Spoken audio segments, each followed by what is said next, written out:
you're not trying to get your child to be a reflection of you. You are invested in them being okay. In the process of knowing them, it's actually facilitating them getting clearer within themselves. In this episode with Dr. Jennifer Finlayson-Fife, we are talking about all things midlife and beyond, talking about how unique this time of life is for women and how under-discussed it is. I think a lot of women are really not prepared for the changes that kind of pile on you all at once from this mid-40s, 50s, and beyond. I especially wanted to talk to an expert who is a specialist in talking about sexuality, and that is Jennifer. So this is a great conversation. Jennifer talks about her own lived experience and shares some really great examples that I think you'll find helpful in understanding and navigating this life transition. If this is you're going through, or if it's your mother or a loved one or a sister, I think you're really going to enjoy it. Letting your child be who they are is the kindest thing you can do for them, but also for yourself. It allows you to go and find the self that you can be now that you are no longer in that earlier identity.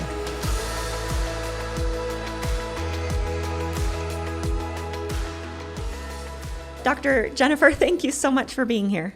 Yeah, my pleasure. Dr. Jennifer Finlayson-Fife is an LDS relationship coach and sexuality coach with a PhD in counseling psychology. Her teaching and coaching focus on helping individuals and couples create greater connection and passion in their emotional and sexual relationships. In addition to her private practice, she has created 5 empowering and highly reviewed online courses. Each course was designed to give individuals and couples the tools requisite to creating healthier lives and stronger intimate relationships. Dr. Finlayson-Fife also offers many workshops and retreats where she teaches these life-changing principles in person. She is a frequent guest on podcasts on the subjects of sexuality, relationships, mental health, and faith. She's also the creator and host of Room for Two, a popular sex and intimacy coaching podcast. So thank you so much for being here. You are a busy woman, and we are so grateful for your time to have this fun conversation.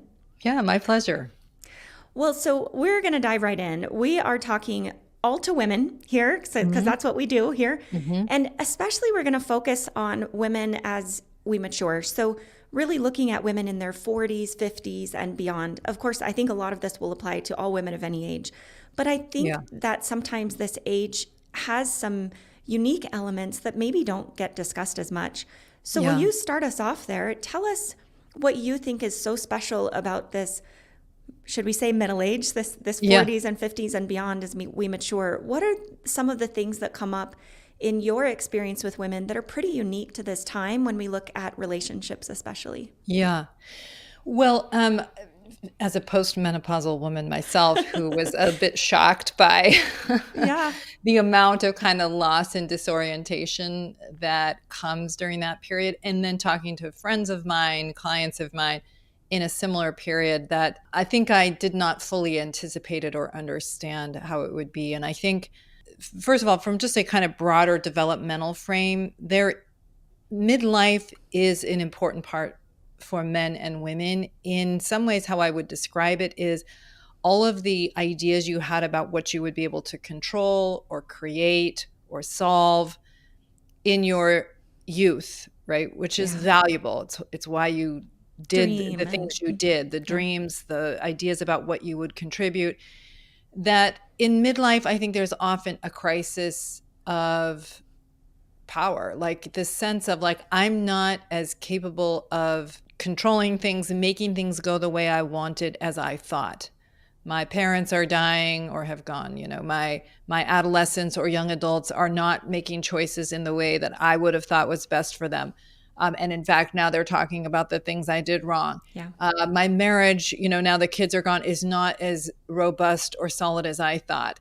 My sexuality, as a friend of mine said, like, my sex drive's gone down. My teeth are falling out. My parents are sick. Like, who thought of this? Okay. Yeah.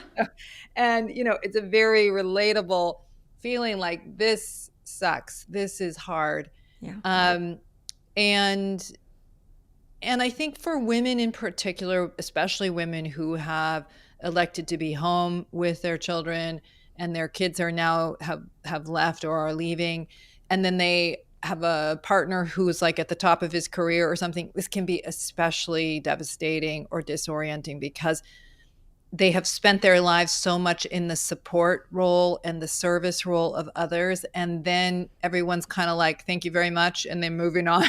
And Yeah. you're like, wait a minute, my sense of who I am and what I have to offer is crashing. Yeah. And so women often go into an identity crisis that can be really disorienting and destabilizing, because it's like, who am I? I remember my mom actually going through this. She raised 8 children. They left the home. And I think she was like, I don't know who I am. I don't know what my life is really about at this point. And so I think there's another element where I think women often have learned and have naturally gravitated towards a kind of self-sacrifice that's very valuable, right, in parenting, or at least it certainly can be. And there is this sense of, I am depleted, or it hasn't gone so well for me, or, I feel taken advantage of. And there is a little more of a kind of rebellion initially that can lead to something stronger, that has kind of lost faith in the sacrifice everything model. And women can often grow into a much more boundaried, stronger sense of self. And I don't mean defensive, guarded, and closed off. I mean literally more able to be at peace in their own skin, make choices that they can live with better in their relationships. And often that crisis is what drives that strength into our 50s.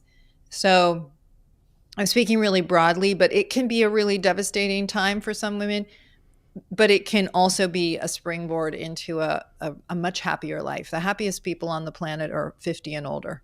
So, well, I think you said that all so well. And it's definitely something that I have seen in my practice as people come and say, hey, can you fix my hormones? And as we start talking, it is the hormones and it is the physical destabilization. Sure. But man, it's more than that. And there is this intricate connection between the physical changes that affect the psyche and the psychological changes, but there's also the relational and interconnectedness of the psyche and the psychosomatic changes that then affect the body. And so really trying to deal with both of those.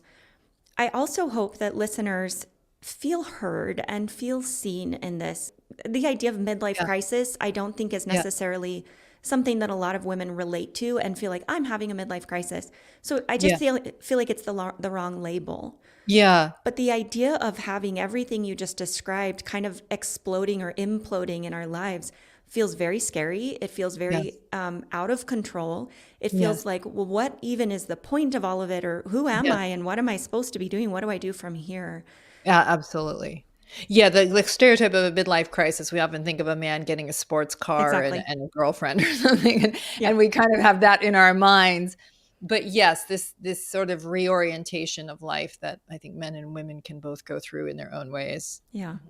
Well, we're going to talk first about sort of the interpersonal work, the self-discovery, and then a little bit about relationship. And then we're going to move into sexuality, because I do think that is a really big role that not a lot of people know how to counsel about. So I want to take advantage of your expertise and really diving into that.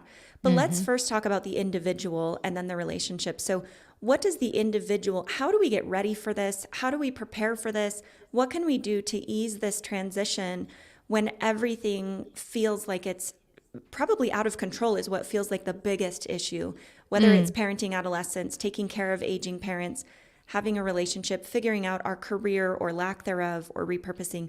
What do we do to try to ease that transition? Are there a few things that come up for you? In truth, like I often think, nothing prepares you for the second half of life like being in it. Nothing prepares you for parenting like having a baby. I mean, so I'm not saying that nothing prepares you for marriage like marriage. So that is to say, a lot of times it just takes being in it to really learn from it. Because that's where our brains grow the fastest and the most. I think we can probably benefit from taking some of the judgment out of it and the fear out of it by normalizing and having better education about the fact that this is a part of life. But most people don't concern themselves much with that when they're in their 30s, because they're like, that is like That's for like older people. Yeah. You know what I mean? Like, Yep. Like, I'm sure it'll be I didn't fine. think Yeah. about, people used to always say you should treat your body like this for later in life. And I just was like, oh, that's never going to happen. I don't know. It's just, there's a sort of fantasy until you're there. And then you're like, oh yeah, I guess it did happen.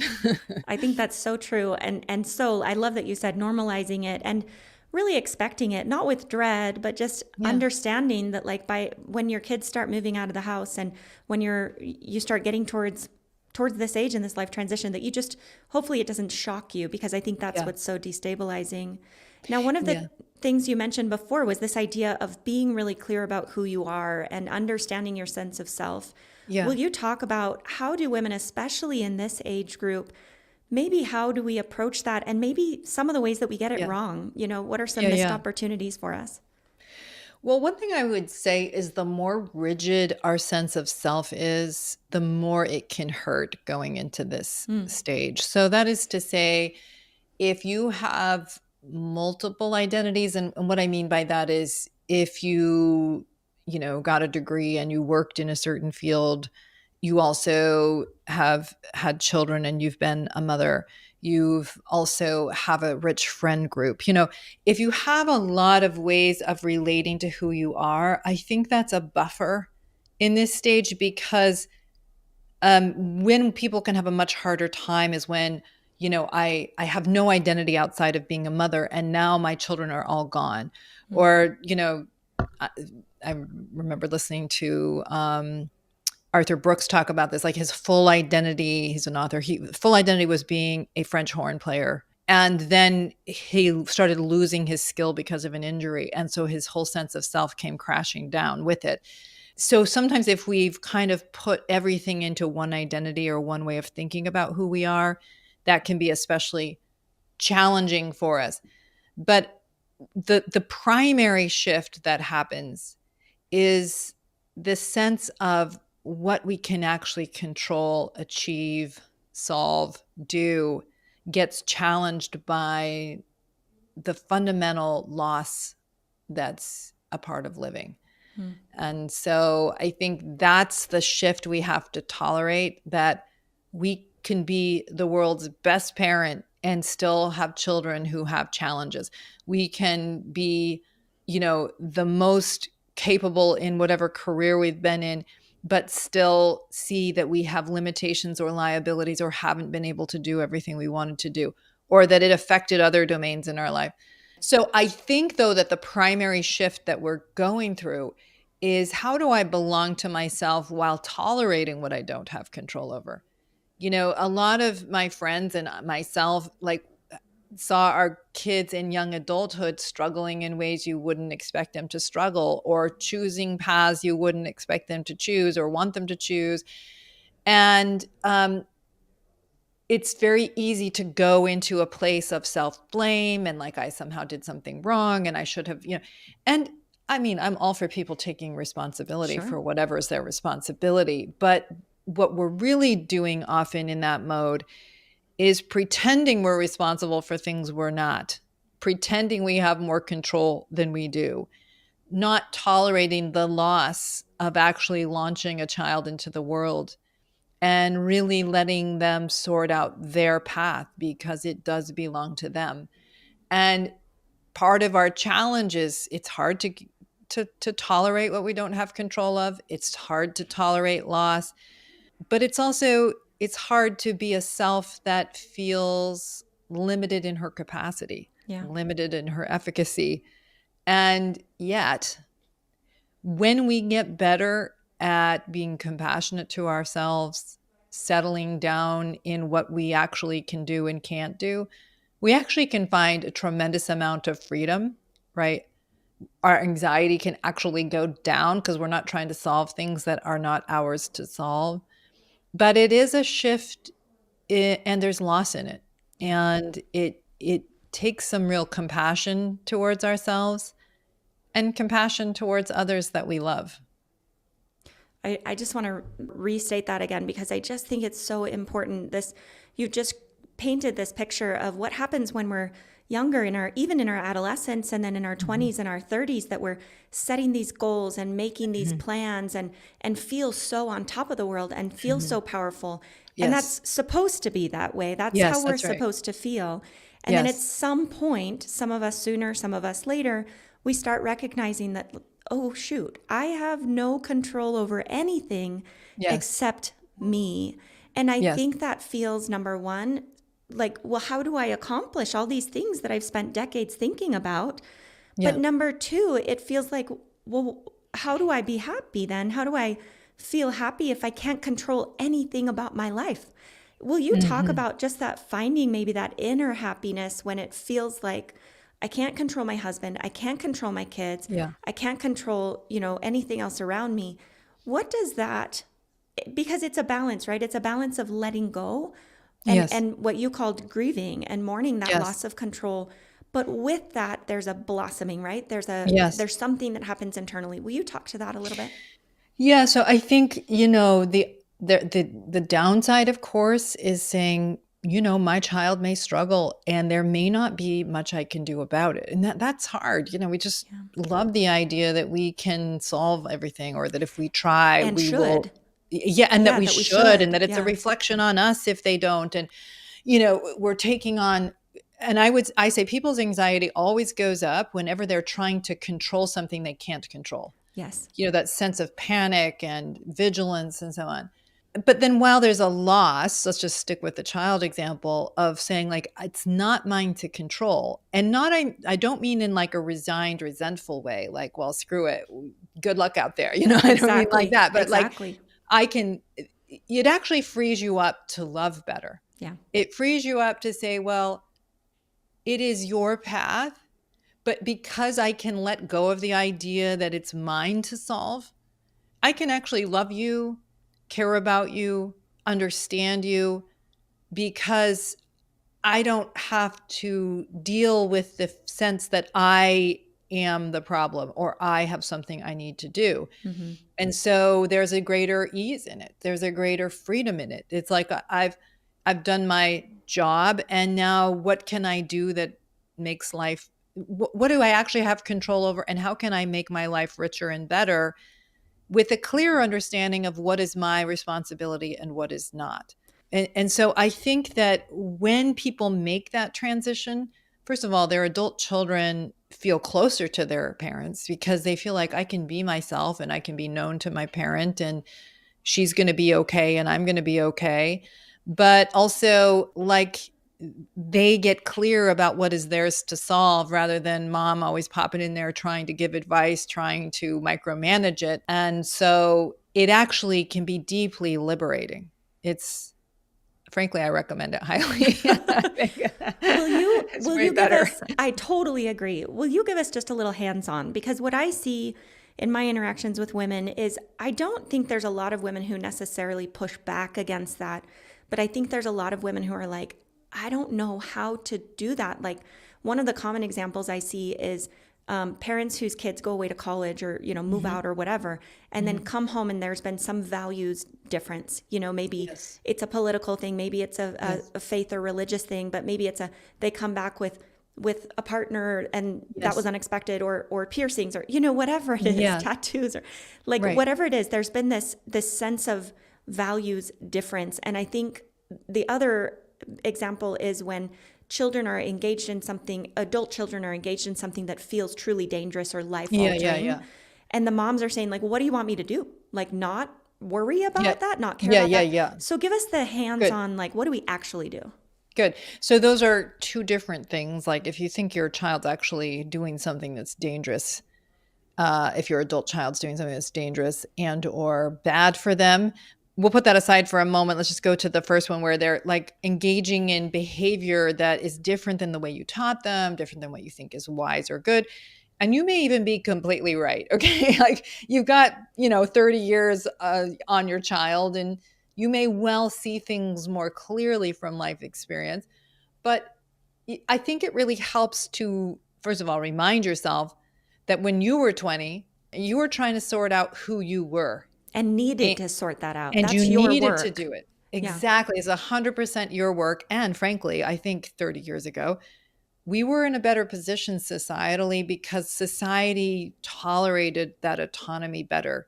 I think in this kind of I generation, as we've talked about it, there's a lot more of a sense of parents kind of hovering and being told that we ought to, and having fewer children, but then feeling like our sense of self is residing in these couple of children, where when you had 11 kids, you had no time for that. And so I think we've gotten progressively more fixated on our children and overly involved in a way. Now, I don't mean you don't care about them and you don't know them, but trying to like shape every choice they make is bad for them and it's bad for you. So I think it's like remembering, like, this is on them. They have to sort it out. And the more I hover and get involved, the more I'm going to push them into rebellious energy, which is not good for them. Even if they're rebelling against you, they're still in reaction to you rather than who am I and what can I really live with. So the big goal is knowing them and accepting them. Hey, tell me about your tattoo. Why, why'd you decide to do it? And I think it's pretty, or whatever it is. Yeah. They already know that you wouldn't do it. They already know that it's not your favorite thing or whatever, but like, look, it's not on me, it's on you. And if you want your kids to make the best judgments, it's much more likely that they'll do it in that setting of acceptance and understanding than in you trying to, leave articles around about why tattoos are bad for people or whatever. Yeah. Okay. So instead of focusing on what you're afraid the 20 steps down the road or what this means about their future, you're never going to be able to get a job because you have a tattoo on your neck, or whatever the thing may be. Instead of focusing on 10 steps ahead, you focus on, I'd love to get to know more about you. Good for you for saving your money and going and getting that, or thank you for sharing that with me. Thank you for showing me. And really making it about the relationship instead of about their future and their outcome. Exactly. And I think it can help to say, how would I relate to this person if they were my friend's child? Yeah. Okay. Because when it's Isn't our that easier child, sometimes? So much easier. Hey there, listeners. Just a quick break to tell you about something that could make a big difference in your life or the life of a woman you care about. Here at Uplift for Her, we specialize in integrative women's health, offering comprehensive support for every stage of life. Whether you're navigating menopause and need expert HRT advice, looking to shed those stubborn pounds, or seeking for help with your mental well-being, we've got you covered. We combine the best of traditional and functional medicine with personalized health coaching and dietitian support here at our Salt Lake City-based clinic. We ensure that your unique needs are met with the care and expertise you deserve. At Uplift for Her, we're here to help you feel your best inside and out. Ready to take the next step in your health journey? Visit us at upliftforher.com or give us a call today. We have services available for those of you living in the state of Utah and some services available for those of you outside of Utah. Now let's get back to the episode. My own son, when he was going through a difficult time, I would like constantly kind of be trying to give him the right answer, quote unquote. I would never have done that with an adolescent client. Totally I true. would have been like understanding, helping them think through it. But because it was my own child, I couldn't settle myself down enough to just listen and understand. So I think it really, I've often said that to myself, just imagine this is someone else's child. Yeah. Well, I'm going to be much more curious, much more validating. I'm not going to be bossing them or telling them what to do. So I think that's really helpful. And then similar to that is, rather than, my kids will often call me and they'll tell me something's going on. I'm telling you, my desire to be like, oh yeah, well, definitely do that. Don't do that. That desire doesn't go away. Oh my gosh. I'm like, people pay me for my answers. Like I have them. Okay. And it doesn't mean that I don't ever give input, but when I'm doing a good job at this anyway, I'm saying, well, what do you think about that? What do you think's worked well for you? In the process of knowing them, it's actually facilitating them getting clearer within themselves. Yeah. Yeah. When they feel understood, then they're much more likely to tolerate input from me if I feel like would be valuable. I mean, not even just tolerate. Like if they feel understood, then I might say, I think what you're doing makes a lot of sense. And, I can imagine this is also true. They're more receptive to it because they don't feel like you're just trying to you're not trying to get your child to be a reflection of you. You're invested in them being okay. Yeah. And so I think those are all ways of disentangling our sense of self from our child. And it's hard work, and a lot of people don't do it. Yeah. They will continue to hover, micromanage, be over involved in their children's adult lives, married lives, in a way that's not about love, but about my sense of self still resides in you. And so it's a paradoxical thing because it feels like a kind of disinvestment, but like letting your child be who they are is the kindest thing you can do for them, but also for yourself. It allows you to go and find the self that you can be now that you have are no longer in that earlier identity. Gosh, I feel like we should just have that last paragraph, that last sentence, and just replay it over and over. Mm. In that, like, the goal is not to find who necessarily Mallory is as a mother, but who Mallory is. And Yeah. part of that is that I have children whom I love deeply. Yes. But my identity is not that my child does X, Y, and Z. My Yes. identity is my identity regardless of Yes. what anyone else in my life does. That's me. That's Yes. who I choose to be. And the others are part of my life, but not who That's I right. am. Yeah. That's right.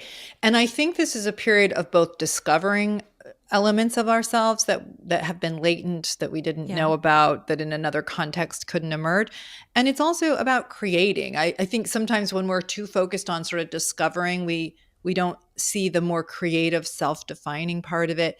You know, my mom always cared about healthy eating. That was just something that was a passion in her from a young age. And so when she raised the 8 of us, she was very, we didn't have a lot of sugar in the house. She was always thoughtful about high nutrition food. Well, when we all left, this passion continued to matter to her. And then once we were at a farmer's market and there wasn't anything healthy there to get, like, you could get raw potatoes, but you couldn't get any snack food that was healthy. And she just thought, maybe I should come and sell this healthy snack food that she used to make. And so, she was in her 70s at that point, but she went and started creating this product, putting it at farmers markets, putting it in grocery stores we're in New England. So anyway, it was like, this was about finding other dimensions of herself. Even later than that, she started dancing, so my mom was a good example of how to she certainly went through loss, disorientation, grief, self-doubt, but she also used it as a fertile ground for growing and expanding other aspects of herself and continuing to live. Her life was richer, but so was everyone in relationship to her richer for her continuing to develop other parts of who she is, who she was. I love that example so much. And the world needs more of us to live in that. The world needs more of us to be really beautifully developed individuals than it does need people to be really intense mothers. You know what I mean? Like, right. I'm not devaluing motherhood at all, but we need to be that most developed part of ourselves, and not to be to know everything that our child should do in their future. Yes. That's right. I want to shift gears so we have plenty of time and talk about now relationships in this phase of life. Sure. Let's talk briefly about sort of the changes that happen, pros and cons. And then we'll move kind of quickly then into the intimacy part, because I want to give plenty of time to hear about that. Yeah, so you'll probably know more about the biological changes, but so there are changes in estrogen levels and testosterone levels, and so people can experience a shift in their sex drive, as can their male partners, or their partners. So I think that the body is often not operating as easily and as quickly around sexuality as it maybe has in the past. And not to mention, I think for women, hot flashes, just more mood swings, your body changing. I think women's sexuality is often very connected to the sense of being desirable. And we can have such rigid ideas about what that is culturally, that sense of like, I don't like how my body's changing. I don't feel attractive. So those kinds of shifts can definitely impact how we feel. And then when we see, our body not responding as it used to, we can have an emotional reaction to it that actually makes it worse. So I've told this story before, but like right as COVID hit, my son was going through a hard time. and I was hitting menopause. And so there was just like kind of loss and uncertainty everywhere. And I really, in some ways, I didn't necessarily know. I really feared that menopause was going to mean my sexual desire would necessarily go down. And so I remember like feeling like, oh my gosh, I just don't feel any arousal. I don't feel it in the way I felt it in the past. And oh my gosh, like, my brain was taking me to like, we're toast. We're not going to make it. It wasn't quite that bad, but it was kind of like the sense of loss was everywhere. And so because I was having that reaction, I think it was a downward pressure on my eroticism because, when we're in our anxiety and our fear, then it pushes down on desire. And I remember saying to my husband, like, I don't feel anything and I keep not feeling anything. And maybe we're done. I mean, not like really, but I was just sort of expressing my despair. And he just said, we're going to be okay no matter what. We have each other. We're going to be okay. And it's all going to be all right. And like, because I knew that was sincere and I believed him, it like just took the fear off. And then what was so interesting is even though I found myself needing to work with my body a little bit more, I still had so much more impact on my own arousal and my sexuality, even though the biological aspect was shifting. So I think that there's maybe a lot in what I'm saying, but I think often with loss, there is desire can plummet. We might be confronting issues in our marriage that we hadn't seen before, or maybe we tolerated before that were a problem. The kids are gone and now you have to kind of confront the marriage in a new way. So I think there is, again, not just a disorientation of self. There's this biological aspect that can shape our relationship to sexuality and intimacy. And then our marriage may be going through its own reorientation. And all of that's going to be destabilizing. So the destabilizing part is normal. The question may be, what am I going to learn from this? And how can I create something better for me? In all of this disorientation. Exactly. And so if we kind of go back, because you just said so many wonderful things, there are these different elements that really contribute to these changes in our sexuality. One is definitely just full on physical, biological, physiological, that the tissues aren't responding the same way. And that's definitely something, we've had other episodes on that. We treat it. That's a fixable thing by and large, of improving vaginal dryness, improving comfort during sex. I think the second thing that you mentioned is oftentimes the physical, the aesthetic part. Maybe our skin is starting to not be the same. Maybe our breasts don't quite look the same as they used to. Maybe we don't feel, as comfortable in our bodies. And then that can snowball and say, well, and he's not able to have an arousal. He's not able to have an erection as easy as he could. So he must be, he's not attracted to me. It's because I look terrible. That's what it is. And so it becomes this really negative snowball Sex where it's 100%, not to mention the hormone changes that change our brain, which cause us to perceive it all more snapshotty, more on a dime, where we're not seeing things through the rosiest of lenses. We're seeing things through the fight or flight lens. And so I definitely think one of the things that you said was this physical change, and then also understanding that your partner is very likely having physical changes, and those are very often treated medically or in other ways. But there is this reciprocal relationship of the emotional side of things then can feed back onto the physical side of things and make 100%. The physical side worse. So breaking that down, tell us also about then more of the interrelational things that happen with intimacy around this age. I think there's so many, I don't think we talk about it. And so I think most people have no clue what their friends are going through necessarily in detail. And so tell us about some of those that come up. For me in my clinic, it's things like, I'm tired of being on the receiving end of life. I want to be in charge of life. And that spills over to sexuality of like, I've just been laying here doing what you want me to do for 30 years and I'm over it. Will you talk about maybe that and then some other things that come up?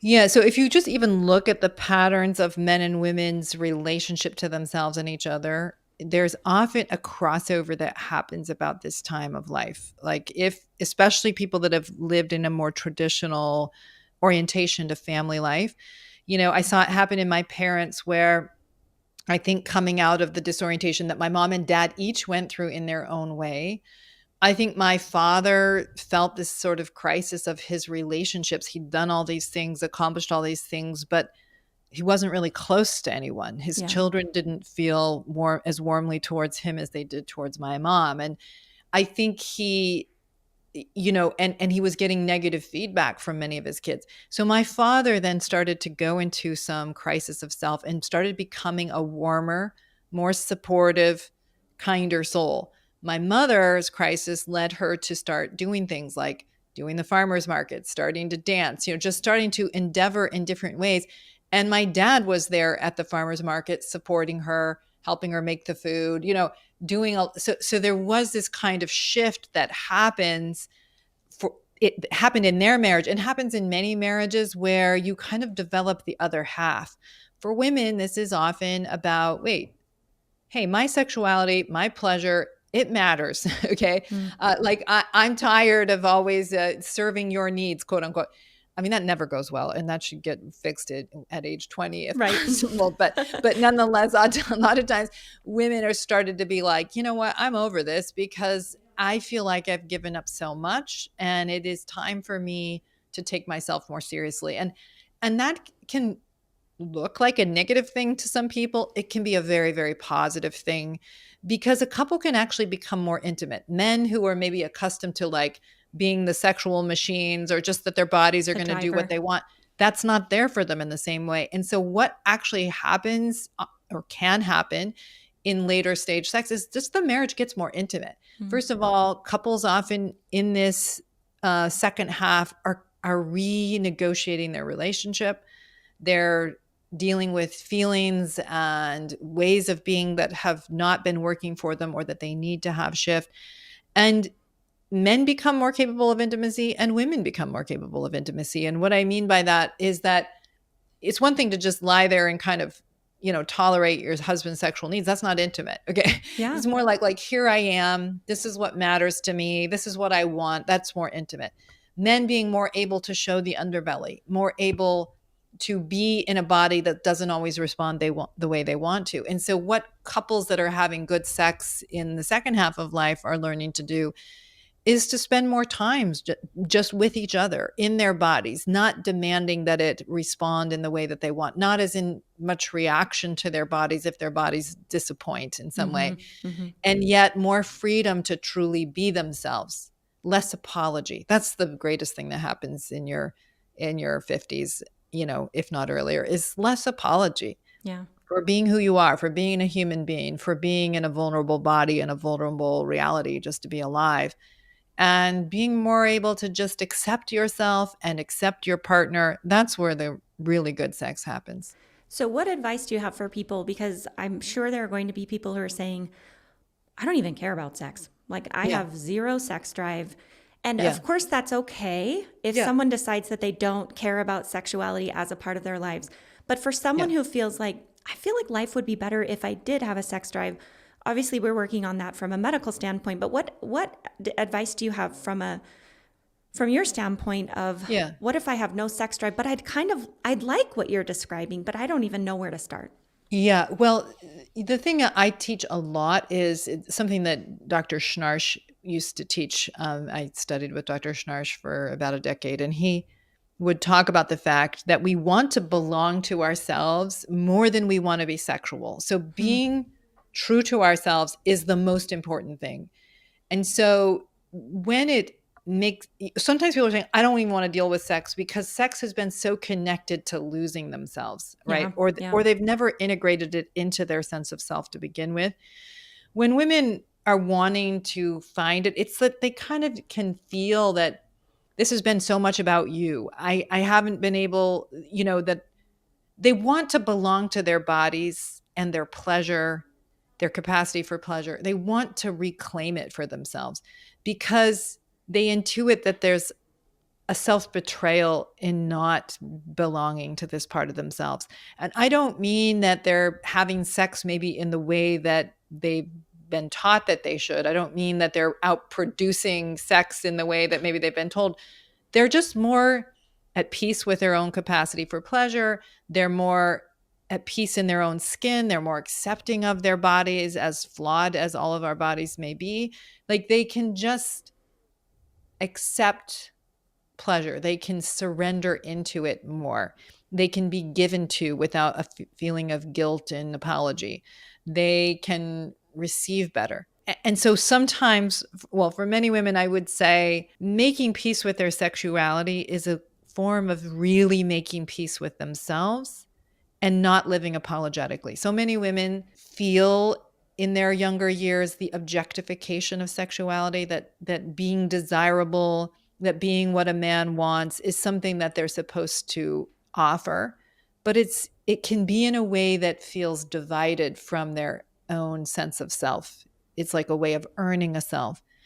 And so the healing is about reclaiming this as a part of being who you are. Mm-hmm.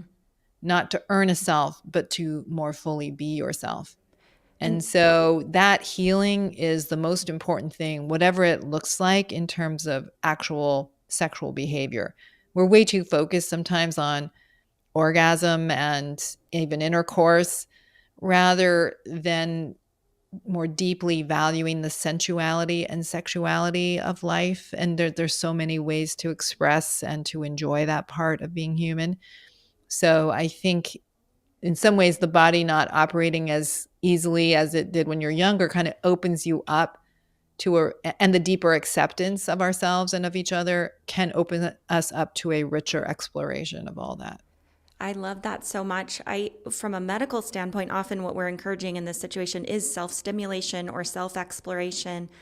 You counsel primarily women and couples who are in a more conservative religious background where there's some weirdness around that. There's some questions maybe around that. What is your advice of how to explore that intimacy in a way that still feels true to your values or true to your sense of self, but also getting rid of some of the shackles of like right and wrong, gross and clean, and some of that comes along with it? Well, there's so much to say on that front. Let me see if I can do it quickly, because there's it's so many layers. I think part of the reason is we just fear our sexuality in general, or we fear it feels immoral. Yeah, like if we touch our own genitals, that there's something inherently indulgent about that. And, of course, people can relate to their sexuality in ways that are indulgent and are bad for their souls and bad for their partnership. But I'm not sure it's as simple as whose hands are on whose genitals, for example. Yeah. I think it has more to do with, what am I doing? What impact does it have on me and my sense of self? And what impact does it have on my relationship? Mm-hmm. And so, especially people who've gone through trauma, especially people who are, needing to belong to their own, needing to sort out, for example, how do I have an orgasm? How do I get better at having an orgasm, right? Mm-hmm. They need to take it out of the expectations of a relationship to sort out something about themselves so they can be more at peace with themselves, so they can be more able to be in a marriage.